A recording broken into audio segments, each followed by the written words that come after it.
Well, folks, here we are. Do you believe that we're still doing this? Oh my God. And the people that's now coming on board, I'm reaching out, taking the risk to get in touch with people like our guest tonight. Unbelievable that I'm getting these people to come on board. We're into the Premier League now with last week's guest, Chris Kenobi, and now we've got Alvin Dannenberg, Dr. Alvin Dannenberg, who's allowed me to call him Al. So how good is that? So we're in for a treat. He's up for the casual thing with us. Now, there is so much that we've already talked about potentially. I'm going to see if we can get 2 1-hour sessions out of this. So maybe we'll see how we go on with that. I reckon you're going to want all of it. So what I'm going to do is, as normal, is I'll get Al to introduce himself, tell you his backstory and overview, and then we'll get into all sorts of amazing stuff. So, so here we go, guys. I'll pass you over now to Dr. Alvin Dannenberg. Hi, Al. It's great to have you on. Thanks for doing this for us. Well, thank you so much. Listen, I appreciate the invitation. It's great. You know, it's just amazing to me. I'm sitting here in Charleston, South Carolina, in the United States, on the East Coast of the country, and you are in England, and it's like you are sitting across from me in my living room. I mean, it is so amazing. I always blown away with our technology today. It's fantastic. Yeah. And never ever call me Alvin. I don't know why my mother did that. God, but what for me, that's not a pleasant name. So Al is great. Thank you. Thank you. Cheers, I have an interesting story because I'm 73 years old. You know, when you're 73, you've got a lot of years that you can talk about. So I know that we don't have 2 or 3 days. So obviously I'm going to have to try to make it a little short. I'm a periodontist. What that means is I've gone through dental school and specialized in this specialty called periodontics. It is a specialty where I treat gum disease and the surrounding jawbone that is supporting the teeth and the jaw joint. And that's kind of my little niche. I went to dental school and practiced for 44 years, but retired in September 2018. So during my course of practice, I evolved. I was trained as a conventional periodontist, meaning this is allopathic dentistry, like allopathic medicine. And I did what I did for my patients. Certainly wouldn't do that today, but that's how I started. And then I evolved to learn different things using a laser rather than actual cutting surgery. So it was more patient friendly. We got greater results, actually stimulated new bone to grow around diseased teeth, and that was exciting. So I'm continuing with this therapy, and again, I was practicing for 44 years, but at the age of 59, I have a stroke. Wow. Oh my God, here I am thinking that I am a healthy guy. I have a stroke. Now I'm 5'7", kind of short. I weighed maybe 187 pounds, kind of stocky. Didn't realize that I was overweight. I exercised by jogging a few times a week. I ate lots of carbs and lots of sugar. This is the way I live, but everybody I knew lived that way. Yep. And all of a sudden I have a stroke. So my conventional physician saved my life. It wasn't a severe stroke, and I had no lingering side effects from the stroke after 6 weeks or so, and I went back to work. But what I tried to do is to find out what was going on. My doctors put me on 7 prescription medications for the rest of my life. Wow. I didn't like that idea. No. And when I asked them, why did I have a stroke? What could I do to change the rest of my life going forward? They had no idea why I had a stroke, and they said, well, eat a healthier diet and exercise. That's their answer, and that made no sense to me because I thought I was doing that, so I didn't.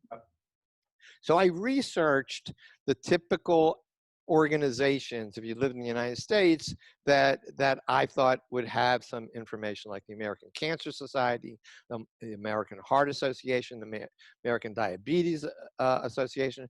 I was looking for their thoughts as to what would constitute a healthier diet and a healthier lifestyle. And I followed their plans. And fast forward from the age of 59 to 66, I continued to do what I learned from these organizations. I still was on 7 medications at the age of 66. I weighed maybe in the lower 180s, so I didn't really lose much weight. And I thought, you know, I'm doing fine. So there was a course at a facility called the Paleo Center for Yoga and Health in the United States. And it offered a 5-day intensive course for healthcare professionals based on nutrition. And I thought this would really hone my techniques and confirm everything I was doing. So I went through the course. I loved it. They taught me a ton of stuff. And I learned basically I was doing everything wrong. I learned about primal nutrition, our ancestral nutrition and lifestyle that I'd never heard about before. Basically, it was a Paleolithic type way of eating and living. Yeah. Blew me away, went home, called my wife before I got home, and I said that I have some ideas that we need to make some changes. And when I got home, she and I really bumped heads quite a bit. But she said, I'll give you 30 days, do what you want to do, and let's see what happens. So we removed all of the non-paleo type foods from our freezer, refrigerator, cupboard. We filled up 7 or so bags of groceries we went to and donated it to the local food bank. Yeah. And we had no food in the house. So then we learned how to shop for organic fruits and vegetables, how to and look for wild-caught fish and pastured meats, and we learned about farmers markets and all kinds of new and exciting things. And we started a paleo type diet, and I started exercising in a paleo or a functional primal way. And from the age of 66 until today, it's been phenomenal. Actually, within 2 years, by the age of 68, I had lost over 30 pounds, not trying to go on a diet, but as you know, when you eat healthy, Yep. your hormones rebalance, your body fat starts to melt away, and it's amazing. The energy level will increase. Everything is great. And I completely eliminated all 7 medications within 2 years because of this diet and lifestyle.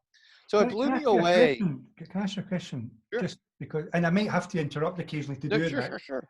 But then we get back on the flow. And I suppose the viewers get annoyed with me asking the questions, but if I don't ask them, we don't get like. No, I have no problem. Because you're in the flow there. But look, I think for many of us who've done yoga, I use yoga, and you know, when you go on a yoga type retreat or something, you kind of expect you're going to get vegetarian food or vegan food, or you're going to get juices and all that usual stuff. But here you are, you were introduced to paleo. That itself. So let me tell you how that happens. Yeah. So the Paleo Center for Yoga and Health is probably made up of all kinds of vegans and vegetarians. Yeah. But this course, they have many courses at this center that are sponsored by people that are not employed by Paleo, and they just bring these people in. So these people were based on this very natural way of eating.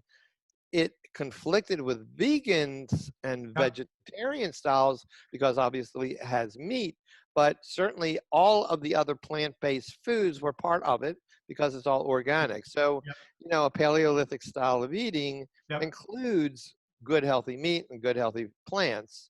So that was okay. That's not what I follow today, but that's how I started. And it made such a difference in my life because the colloquial term here in the United States is a standard American diet, which is a junky diet that and 99% of the people I know eat every day for every meal. Yeah.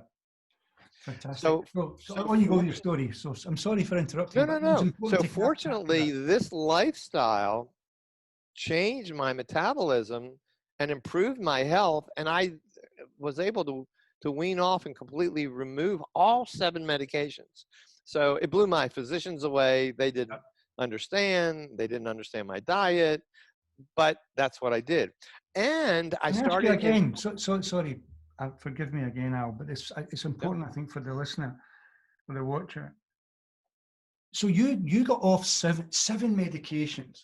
Now, when you were coming, did you come off them in tandem with your doctor or your physicians, or did you just, because you are a medically inclined person, trust yourself? How did that happen? Because I know others would love to get off the medications, but did they do that in tandem or did they do it yeah, that's a great question. You know what? No one has asked me that question before. I did what most people shouldn't do, and that is I felt better. So I'm like, I believe I'm an experiment of n equals 1, meaning nobody else, there's no control group and there's Yep, nobody else like me. that's it. So, and my oncologist swears there's no other person like me. You'll see why. But right now, I was thinking in that time frame, I'm feeling great. I'm losing all this weight. Why do I need this cholesterol medication and that cholesterol medication? So I stopped it. Why do I need this medicine for reflux? Because maybe I don't need it. And I stopped it and I never had reflux again. So what I did was literally on my own wean off. Now, when I went to my physician and I said, I'm not taking cholesterol medication anymore. I'm not taking this for reflux. I'm not taking this for blood pressure. He looked at me and said, you need it. And I said, I don't. And so he said, your cholesterol is high. And I said, that number means nothing. So I knew a lot more from the medical side of what these numbers meant. My high HD, high density lipoprotein was high. My LPL, my low density lipoprotein was lower. My triglycerides dropped down like 100 points. There's no question diet makes such a change. And why do I need these artificial medicines that are doing so much junk in my body? Yeah. So I did that. The average person probably shouldn't do that, I guess, but that's what I did. And my blood chemistries and my blood pressure and everything looked relatively normal, within ranges, but I felt so much better. So I continued, and all these medicines were going. Now, it wasn't all of a sudden over the course of 2 years from 66 to 68, along with my weight loss.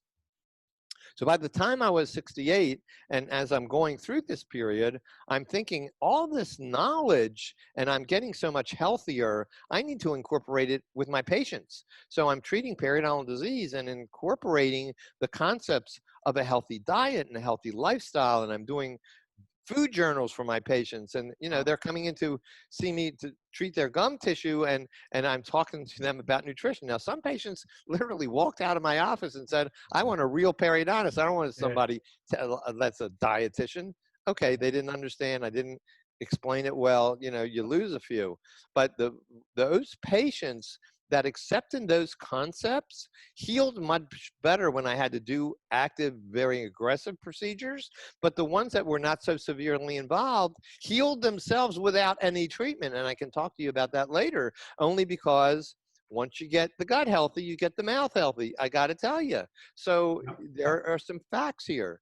But in the process, I developed, I guess, a reputation. I was writing a lot. I was doing consultations all around the world, and I was lecturing. So fast forward to the age of 71, I am asked to speak at a meeting called the Paleo FX meeting in Austin, Texas. I live in Charleston, South Carolina. It's April 2018, and I'm traveling from Charleston to Texas, and in the way I have to go through another airport to get a second connecting flight, and I usually walk the concourses if I have time from one to the other rather than riding the train. And I carry my bag on my right shoulder, always.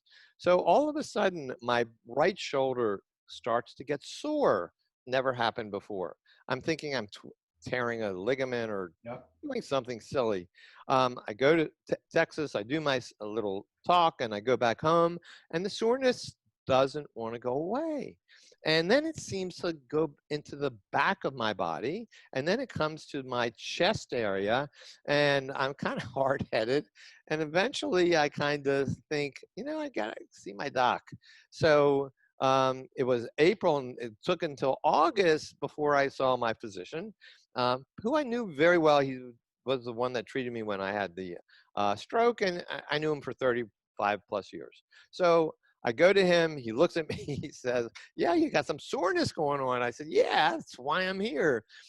And I've always been seeing him once a year anyhow, with blood work and whatever, just to monitor my body. So he says, let's do some blood work and let's figure out what's going on. So when he does the general blood chemistries and the white, the CBC, the complete blood count, it turns out that everything is within a range. And he had another test that he did called a CRP, C-reactive protein, which is a biomarker for inflammation in the body. So that biomarker, generally when I've had it before, is less than 0.5, which is very healthy. But this time it was like 5.5 or something like that, telling him and me there's some systemic inflammation in my body. It doesn't say that it's acute or chronic. It doesn't say where it's coming from. It says it shouldn't be there and you need to do a further look. And so he orders an MRI, which looks at my whole body. It's not an X-ray. It's a magnetic kind of machine. Looks a lot at soft tissue, but sees some of the bone. He gets the result. He calls me on the phone and says, Al, do you want to come into the office, or do you want me to talk to you on the phone? I said, Bobby, how bad could it be? Talk to me over the phone.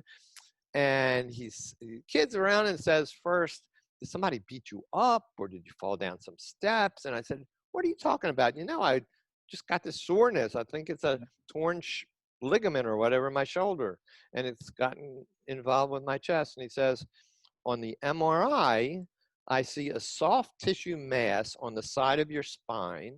That's about 2 or 3 centimeters in diameter. I see a broken vertebra. That's a vertebral compression fracture. I see 2 broken ribs, a crack in your pelvis, and that's concerning. And he says very seriously, I think you have either lymphoma, leukemia, or multiple myeloma. These are 3 tumors I don't want to open. Look, I thought I was the senior poster boy for a healthy lifestyle. I really felt fantastic, except for this soreness. I was skinny. I was physically fit.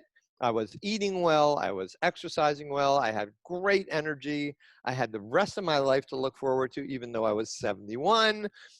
Everything was great. And now this devastating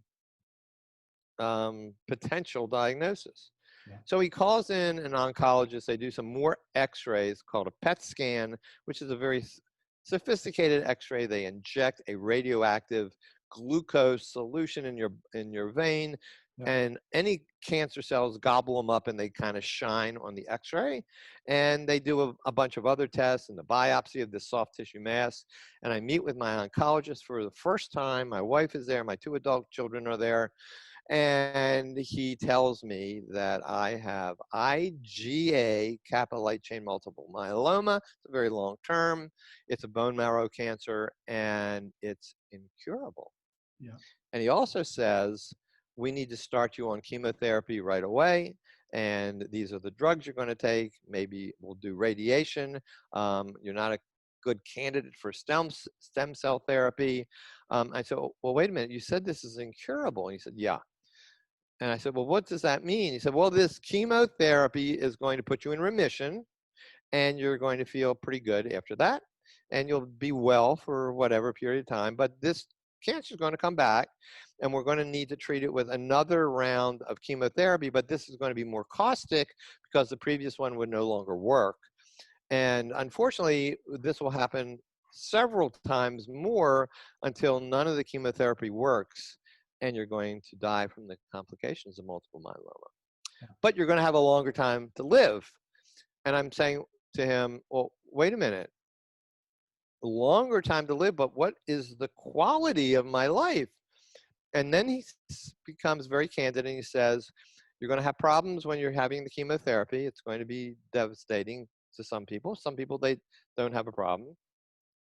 But all along, obviously, you're going to be getting worse. So your quality of life over time is going to decrease until nothing works and you're going to die. Well, I got to tell you, longevity is a beautiful concept, but longevity without quality life is not for me.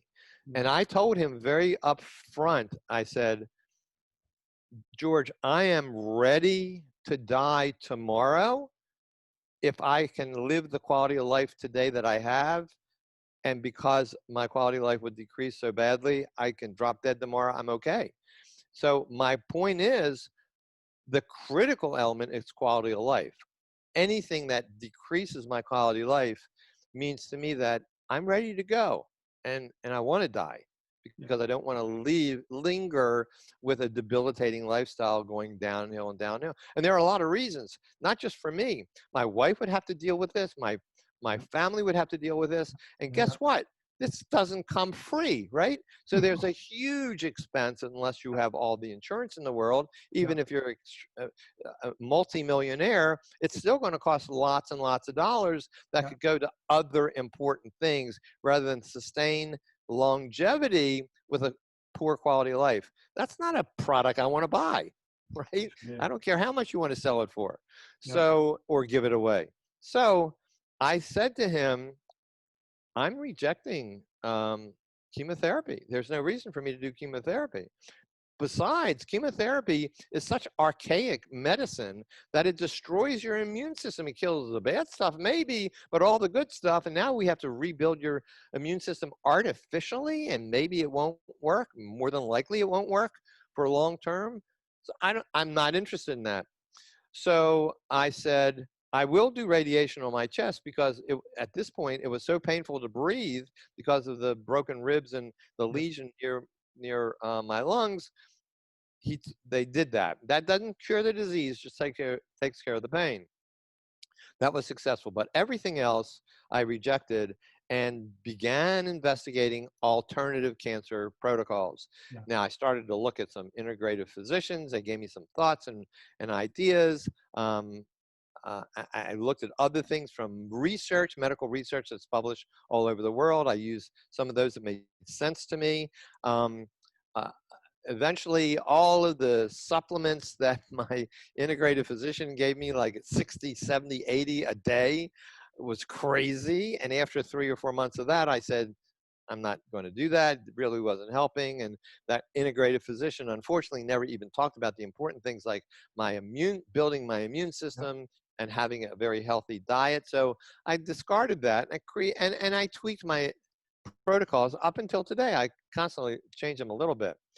But the beautiful thing is, when I started doing that, and that diagnosis was in September 2018, my blood work never got worse, but it never got better. I mean, I didn't go into remission. The pain was gone, but I didn't get worse. But the one lingering factor of my disease is that I have holes throughout my body's skeleton because this disease eats the skeletal tissue away, and it makes it almost like I have severe osteoporosis.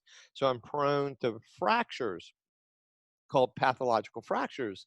And unfortunately, I had numerous. I had them. That's why I had pain from my rib cage. So I had a fracture here, a fracture there along the way, but all the blood chemistries and cancer blood work looked pretty good. Not getting better, but not getting worse. So that meant I was stable. And then it's maybe now August of 2019, a year later, certainly longer than the 3 to 5 months he said I had to live, because that's what my prognosis was. And I'm standing in my bathroom, brushing and cleaning my teeth, and I kind of know how to do that. So my feet are on the ground. I know that my body is fragile because I've already had a couple pathological fractures. So I'm going to throw the dental floss into my trash can in the bathroom. So I twist my body slightly to the left, maybe 90 degrees to the left to throw the floss away. As soon as I twist, my feet are planted on the floor, I twist, and my right femur snaps in half. Jeez. I crash to the floor, obviously. You know, Yep. if you're standing on two legs and all of a sudden you only have one leg, your balance is off, you fall. So I crashed to the floor, broke a couple ribs, and also fractured my right humerus on my arm in half. My God. So I am laying on my bathroom floor, writhing in pain. I Yep. can't move really because the right side of my body is kind of crushed. And I want to die. I'm ready to die. I know that it's been 5-6 months longer than my prognosis, and I can't even rationalize how my quality of life could even be mediocre from that point on. My wife comes running in. She hears me screaming. She obviously is emotional at this point. She's a registered nurse, but still, there's a huge amount of emotion going on. Yeah. She calls the emergency services, and they come and they get me out on a gurney, and not easy because I'm in my bathroom. It's hard to negotiate all these doors, and so and I'm in such pain, the worst pain you can imagine times 10. So they get me to the hospital, and they reset my right femur, and I have to have surgery to put a bar in it or something, a plate and metal and screws, because it's completely snapped in half. Yep. And they had to do the surgery because if they didn't, my femoral artery would have bled to death. I would have bled to death from a rupture of my femoral artery. So they did that. They didn't set the right arm. I kind of refused other treatment in the hospital. And again, I'm ready to die. And they send me to a hospice hospital. Hospice hospitals, if you're familiar, basically they're a place to die. End of life treatment. I had no problem with that. I really didn't have any problem with that. I am totally drugged. I have a catheter in. I have to use a bedpan. It is so demeaning. I don't know if you've ever had these experiences. I felt so awful. Yeah. So I'm in the hospice, I'm ready to die, and this is now the first week of September 2019, and a hurricane is coming through Charleston, moves 1 mile an hour, but it has 187-mile-an-hour winds, and it's headed directly to Charleston, and my hospice hospital in Charleston is ordered to evacuate their patients. They had no place to send me. My wife scrambles to get a hospital bed in the house, and they send me to my house, and then the hurricane hits, and the power goes out. By the way, hospital beds are electric, so the hospital bed now won't move. I can't move. There's no air conditioning. It's over 90 degrees outside. It's awful. Eventually, the storm ends. We get power back. I'm on hospice in the house. And my wife, who is amazing, kind of shakes me mentally and almost physically and says, you know, you have actually survived so well with your protocols, and you're not a victim, you are a survivor. You need to get back on your protocols and get your head together and get out of this damn bed. And so she gets a physical therapist in and a full-time nurse. The physical therapist starts to work with me, gets me out of the bed, actually starts me walking a little bit, gets the catheter out, which is, I've had that catheter for 30 days already. Oh my God. And so I'm starting to feel like a human being again.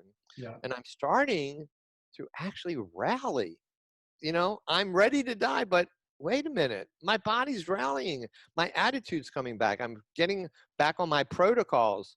So I'm even able to walk outside with this walker, with this, with all this damage that has happened in my body. Still, my right arm never was set, so it's healed in a very unusual way, but it's healed by itself. Yep.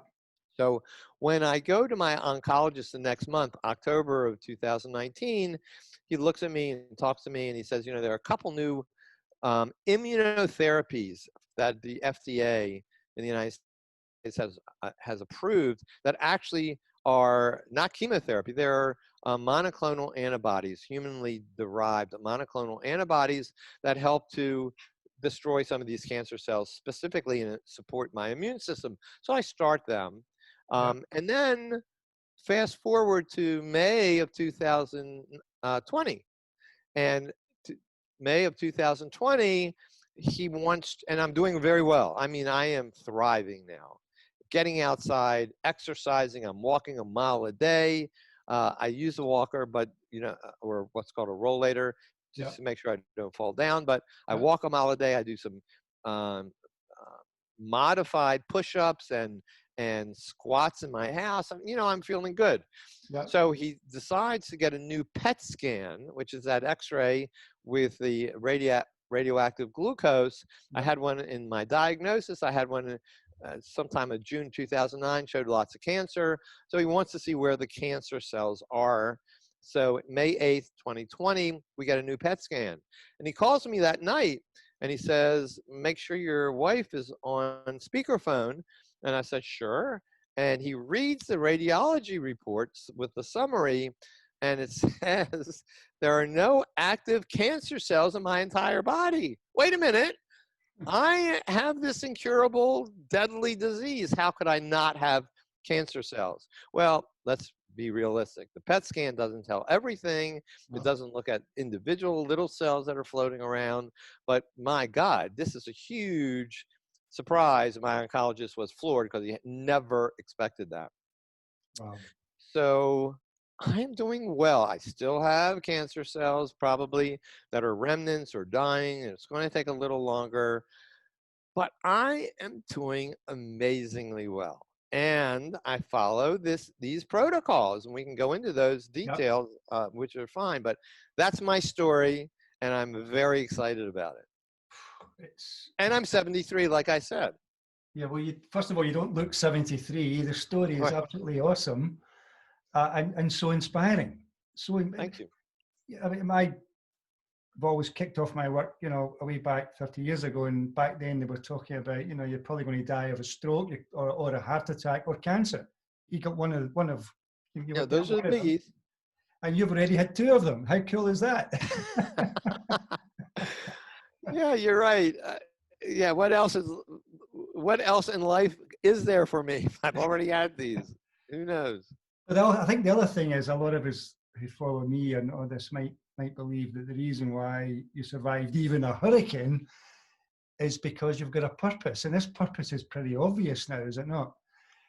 You know, you mentioned something, earlier before we even started the recording. I do not believe in coincidences like you don't. I think there are reasons why we're here on this earth.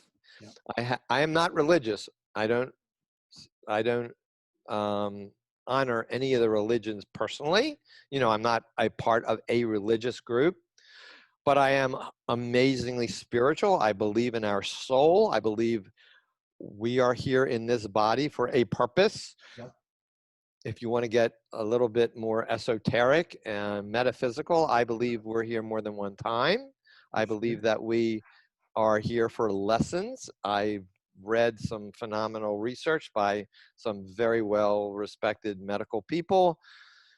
I believe in that. And it may be that my purpose this time around was to experience this devastating disease, which most people literally fall apart from and die from, and not discuss until they're dead, you know, and then they die. No one knows what they went through. And then I believe that my story is a story of hope and inspiration and self-will, and the beauty of our body to heal itself.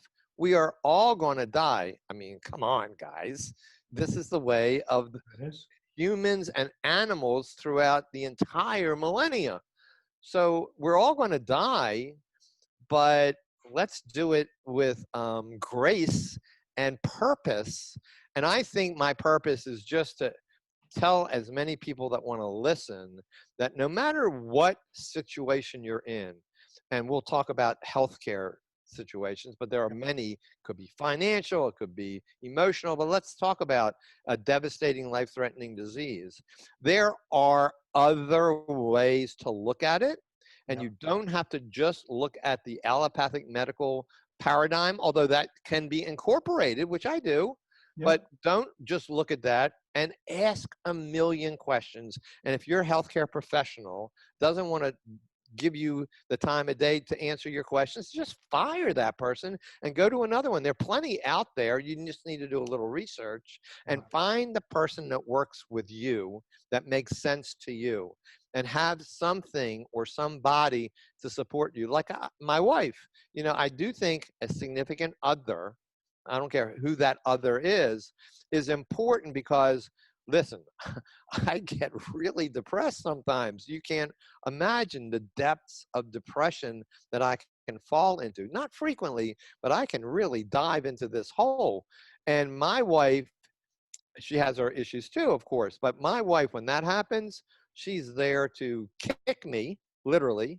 This tough love really works, and pull me up. I mean, and it's critical that I have that support. So it makes me realize where I am, where I've come from, and what I might be able to do in the future. So, yeah, you know, I said to you before we started recording that I felt as though I was in a, to use an American word, candy shop, you know, like we would say, like a sweetie shop, because there's so many wonderful things on offer. And you've just opened up another box of goodies talking about reincarnation and purpose and lessons and life journeys. Oh my God. We could, I mean, I love that topic. We could be on here for 4 hours.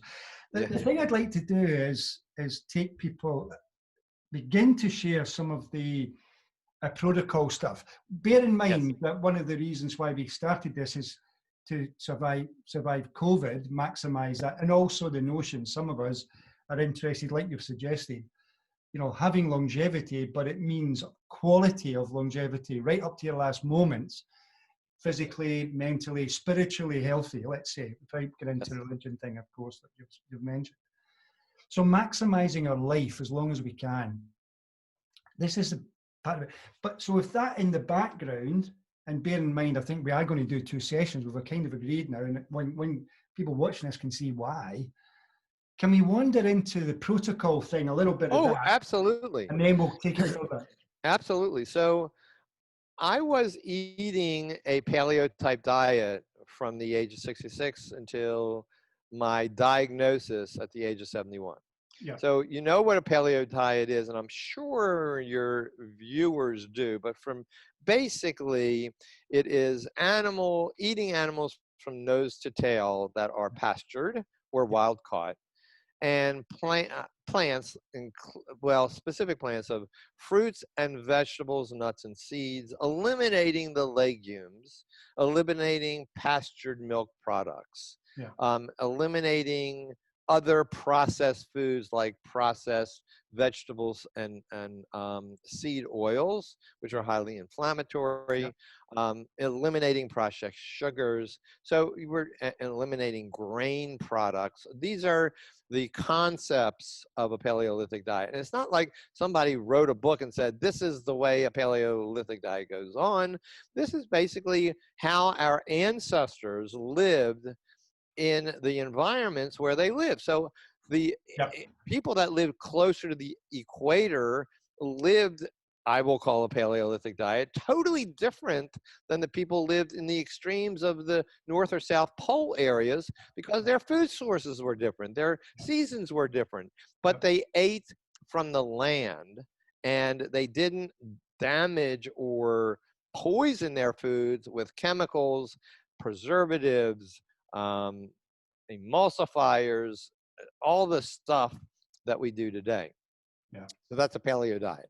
And that's what I ate until my diagnosis. So I switched from a strict or a paleo-like diet to a more paleo autoimmune diet, meaning that I started to eliminate those foods that were basically called nightshades, which had very damaging chemicals called anti-nutrients within them, and that includes like eggplant and white potatoes, tomatoes, peppers, a few other things that are included in that category because they were actually had high concentrations of some of these natural but chemical structures that were actually unhealthy for our immune system. So I eliminated that. Sure, can I just check? Al, please forgive me. So this transition from the original paleo diet you were following came after the stroke, and this Correct. change comes when you're diagnosed with cancer.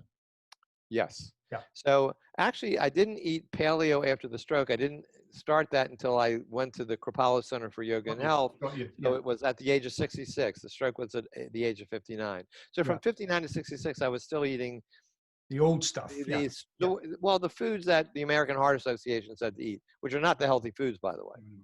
No. So yes, the paleo diet was when I started at the age of 66 from Paleo Center for Yoga and Health up until the age of 71, and then refined it by removing all the nightshades.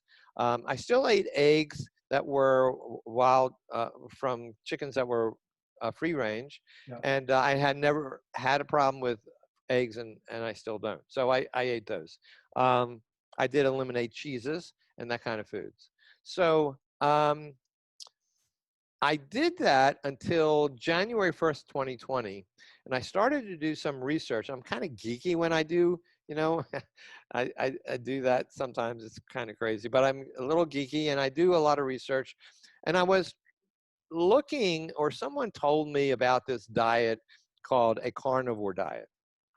And the carnivore diet is basically an animal-based diet, meaning no plants, and animals meaning from nose to tail, so everything.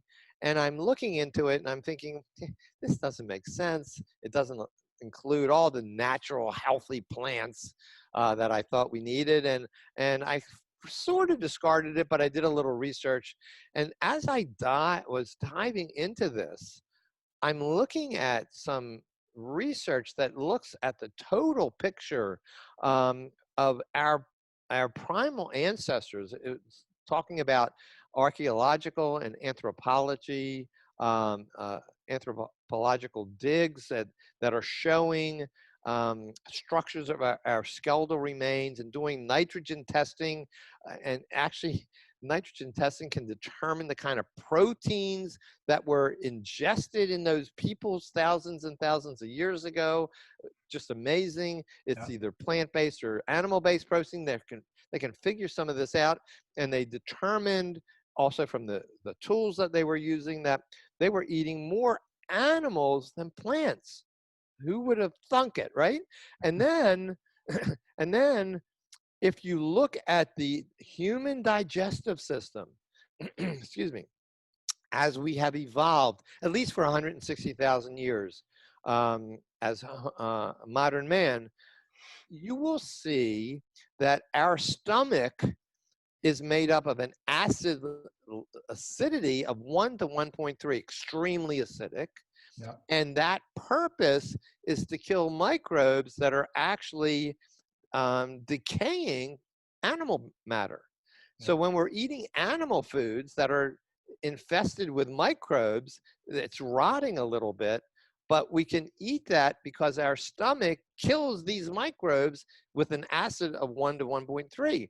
Most primates, which are either herbivores or omnivores leaning toward herbivores, they have an acidity of only like 3 or 4 rather than 1 to 1.3, which doesn't kill the microbes, but they don't need to because they're not eating the meat that is being infested with bugs, so or germs, so to speak. So that's one part. Now we have a small intestine, which is very long, because we are eating prehistorically, evolution within evolutionary times, we're eating more animal matter, and that's mainly digested in the small intestine.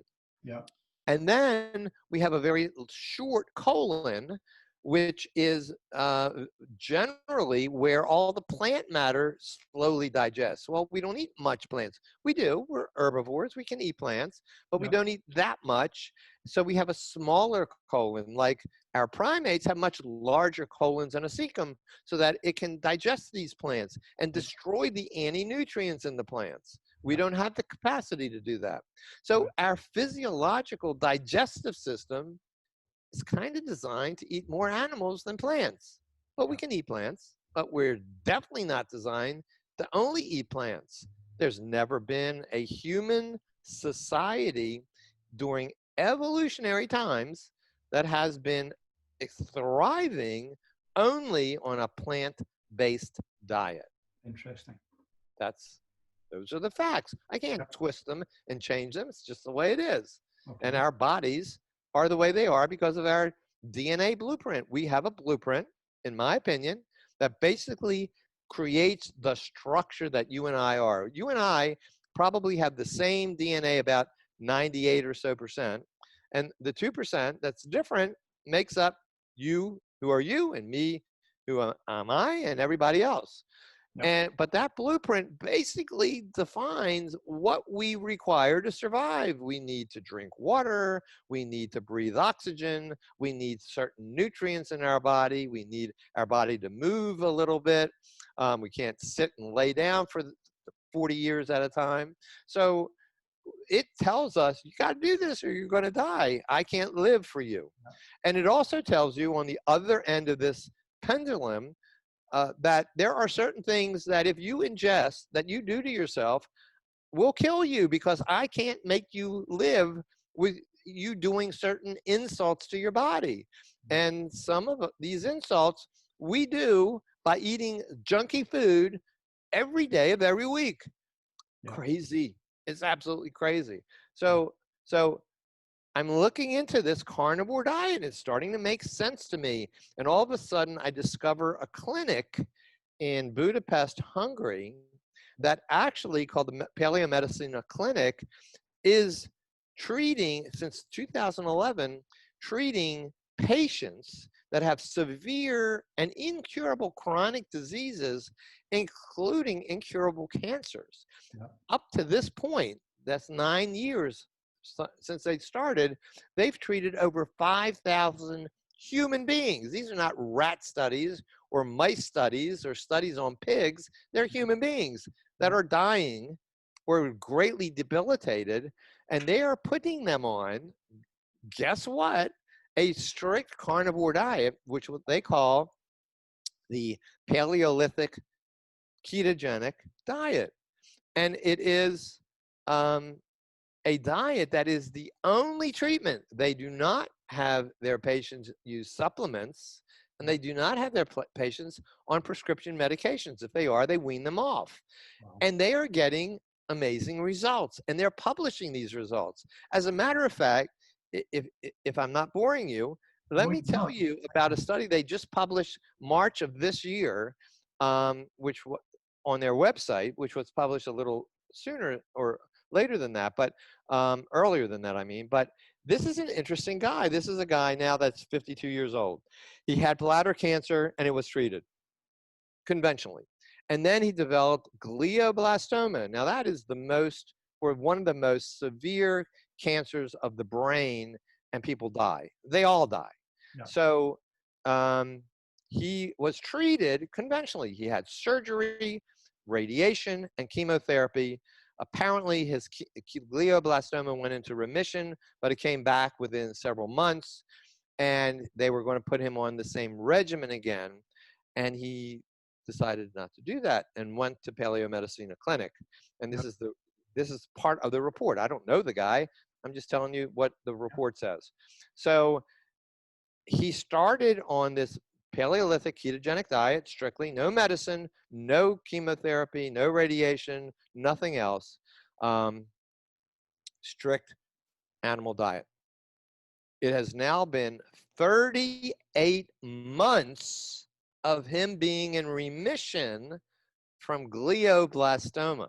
He still has the lesion in his brain, but it is apparently not affecting his function, and there's no pain and he's thriving. That blew me away. So those kinds of studies told me, look, I am at this point now, I'm 73 years old. I measure my life expectancy in months, not years, in months. Yeah. I have to be realistic. I've never been in denial. And like I said, I'm ready to die tomorrow if my quality of life is the way I want it, and then all of a sudden drop dead. I'm okay. But I'm thinking I'm a study of N equals 1. There's nobody like me. Believe me, my oncologist tells me there, and he sees thousands of cancer patients. He's never seen a patient that's doing what I do non-conventionally to support my immune system. I'm explaining it to you without chemotherapy, and is so successful, even though I'm not in remission yet. So I'm thinking I need to change this diet. So I went to a strict carnivore diet. Now, the Paleo Medicine clinic, once they get their patients on this strict diet and they have some resolution to their disease, they suggest that that diet is not a high protein diet, as you might think. It is high fat, but not high protein. And they actually allow up to 30% of vegetables and fruits that are basically devoid or low in anti-nutrients, low in phytates or lectins or oxalates. So they can add some of these. They have to be organic and that kind of stuff, but they can add some of this. But still, basically, it's an animal-based diet, and that's where what I follow right now. So that is one of my protocols to support my metabolism and all the nutrients that I need. And I can tell you that what's interesting about the carnivore diet, and this was one, I had two big questions about the carnivore diet. Number one, it basically has no fiber. And number two, where am I going to get my vitamin C? So you critically need vitamin C.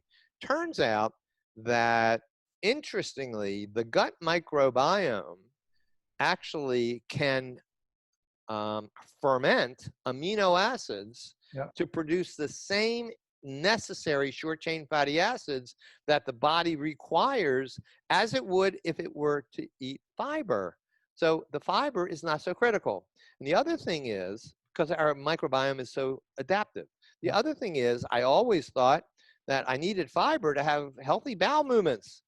That's not the case, lo and behold. It turns out that the layer of the mucosal layers, the epithelial layer of the entire digestive system is loaded with what's called mast cells. And these mast cells, not in circulation, but in the tissue itself, actually controls the motility of the gut as it moves or pushes food from your duodenum, the top of your small intestine, all the way through your anus. So all of this is done by manipulation of the microbiome that actually can ferment amino acids. So I don't have those problems. The other question I had was, where am I going to get vitamin C if I don't eat all this citrus and everything? It also turns out that vitamin C is necessary for every cell in the body. And it competes with glucose, sugar that's in your blood, that wants to get into the cell. And when there's too much glucose, obviously there are other insulin and diabetic problems, but when there's too much glucose, it's very much harder for the vitamin C to get into the cell. So you need much, much more vitamin C. Sometimes you have to push vitamin C with even IV concentrations because you can't get it orally. And it has other complications if you take or have too much vitamin C in your body. It turns out that organs in animals, especially liver, are loaded with vitamin C. How will you know that? Because if you look at meat on a label, you know, a nutrition label doesn't say how much vitamin C is in liver because they don't test it. That's all. But it turns out that the vitamin C in liver is a little different than the vitamin C in plants. And this vitamin C in liver is actually heat stable, where the vitamin C in plants is not. And it's more bioactively available to us. And if you're not eating all this heavy carbs, then the vitamin C gets into the cell easily because it's not competing with glucose. Look, we are learning so much and we know nothing yet. I mean, we're scratching the surface and we think we're so brilliant as scientists. We really know nothing. But what is beautiful is, to summarize this, it looks like our primal ancestors ate this kind of way. They ate maybe some plants, but they generally ate meats that were not contaminated. And why shouldn't I honor my DNA structure, my DNA blueprint, and give it what it wants and not what it doesn't want, and remove anything that's toxic that I can control? I'm not crazy geeky about it. What I can control, I'm going to eliminate or avoid, and see if my body works. Right now, I think my body works. And I got to tell you, I am full of energy because I'm going on and on here. I don't feel like I'm weak. When I go to the cancer clinic, and I do that every month, I see pretty sick people that, you know, they're hardly able to move, and they don't look good. They don't have good color. I got to tell you another thing in the cancer clinic. And I go to a very well-respected cancer clinic. When I have some of my immunotherapy infusions once a month, all the other cancer patients in that infusion clinic are getting their chemotherapy drugs, and some of the nurses are passing around chocolate chip cookies. I don't understand this. So on one hand, you're trying to put out the fire, yet on the other hand, you're stoking it with gasoline. I just don't get it. So our medical system is screwed up, sadly enough. And it's not like we don't have the knowledge. The knowledge is there. All I need to do is get it out to the general public. But so that's the second. That is my main protocol for diet. But that's not my only protocol. No, we're coming up to the hour mark. Are we? Oh my God. So what I want to do is because we are going to have a second session here. So I want to do a little bridge. Okay. So that we can then, because we've still to talk about the mouth and the biome. And yeah, but I want to get all into my other protocols, which are really important. So we can postpone that. So much to share. So maybe just to create a natural break or bridge. One of the things that amazes me about you, because I've been in my own alternative journey with my own health, okay, and and I've always, doctors couldn't help me with what I had, so I had to go and find my own route, okay? So I'm wide open to the alternative, and I've done all sorts of things. And as I say, I told you before, involved in a very powerful, also amazing alternative cancer clinic in Stuttgart. So we're singing from the same hymn sheets, but maybe coming at it a different way, which is fantastic. Now, one of the things about you is here we have a guy who's a doctor, traditionally trained, probably got, talking about my type of work, a big left logical brain. Well, we now know that you've got a right brain thing going on as well, because you're open to stuff like reincarnation and so on. But you take your typical profile. You're a doctor type guy. You're a big left brainer. You're into research. You're a bit of a scientist. And look, you're coming across stuff like changing your diet to the paleo thing, and that's totally counterintuitive in a sense till you understand it. And then we're talking about coming off that and becoming carnivore, for goodness sake, and all the counterintuitive stuff around not having taking lots of vegetables so you can move the stuff through your body and poo well. You've already had that part of it. The point is, for some of us who are more right brain orientated or interested in the more esoteric, you use the word, how does a guy like you make the decisions to risk themselves to go in the opposite direction of common sense? How did you do that? Was that an intuitive decision? Was that because you did weigh up the science and it was a left brain? How did you get those decisions? This is a bridge to the next session. Great question. It has to do with my belief in our soul, and it's here for a purpose. So I believed that way before I had a stroke at the age of 59. I was into this. I've read many things about reincarnation. Yeah. I've read and experienced past life regression twice already. Yeah.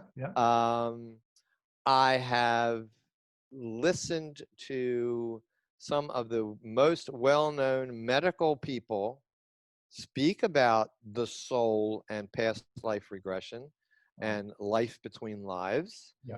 So I felt totally comfortable that I was here for a purpose. I had no idea what that purpose was. I thought it was being a periodontist. Yeah, yeah.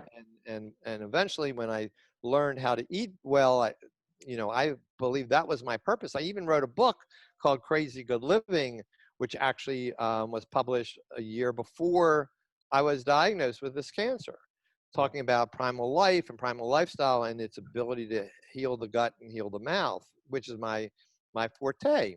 Yeah. So when I came upon this diagnosis, don't get me wrong, I was devastated. I mean, it was like a truck just hit me in the side. Yeah. And I thought my entire life was not only was going to change, it was over as I saw it. Because I had all these hopes and aspirations and, whatever I was doing now came to an end because I couldn't do that. But I never was in denial because I felt I never was afraid of death. No. I was afraid of the way I would die. Yeah. If you want to get into this, Yeah. I feared not being able to breathe. I feared things like drowning or suffocating, choking to death. I felt these types of ways to die scared me. Yeah. Yeah. And that fear was there, but I never feared transitioning from this life to the next life. Yeah. Or our soul being. Yeah. And so when I had this diagnosis, all along I discussed with my wife. My wife and I have been married now for 51 years, so it's a long time. We've had lots of deep conversations.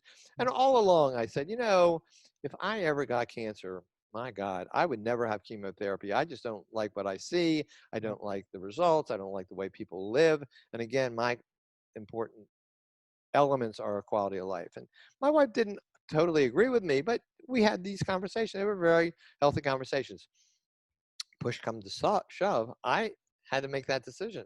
Now, she was there. My adult kids were there when the diagnosis and the prognosis were given to me. And I sort of turned to her and she kind of nodded. She knew what I was going to say. And I said, I am not in denial and I don't have a death wish, but I don't have a wish to deteriorate from artificial chemicals. Yeah. I was very comfortable with that.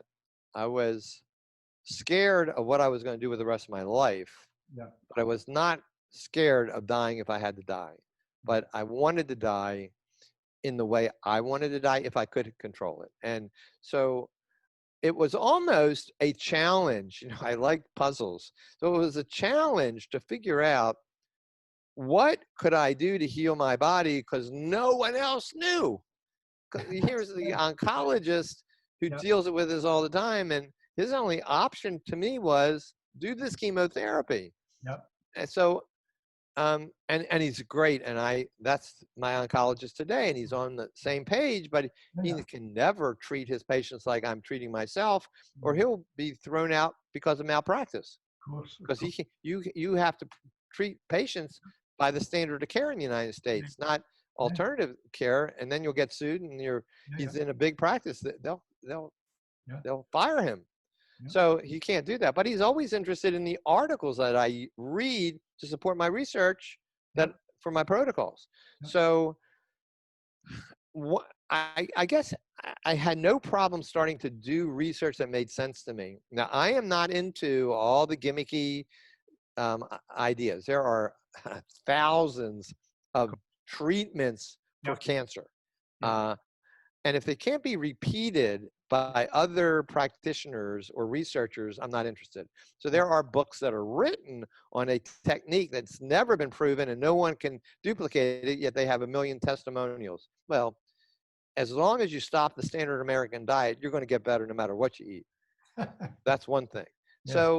So I selected the things that made sense to me, and that was practical. I wasn't going to travel all over the world and spend hundreds of thousands of dollars on equipment that was never going to be approved by the FDA, but it was a gadget that this guy developed in his garage that he thinks can cure cancer.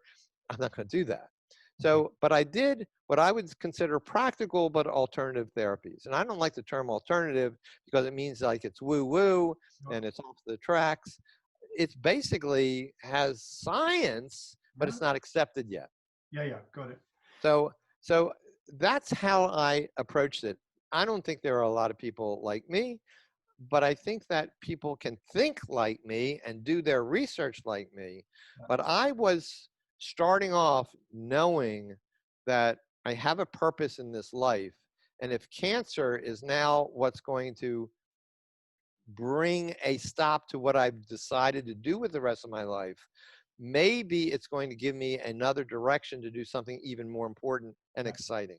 And that's how I looked at it. And that's how I progressed. Now, I got to tell you also, when I was ready to die, I was ready to die. That's why I was in hospice, because I felt this was the end.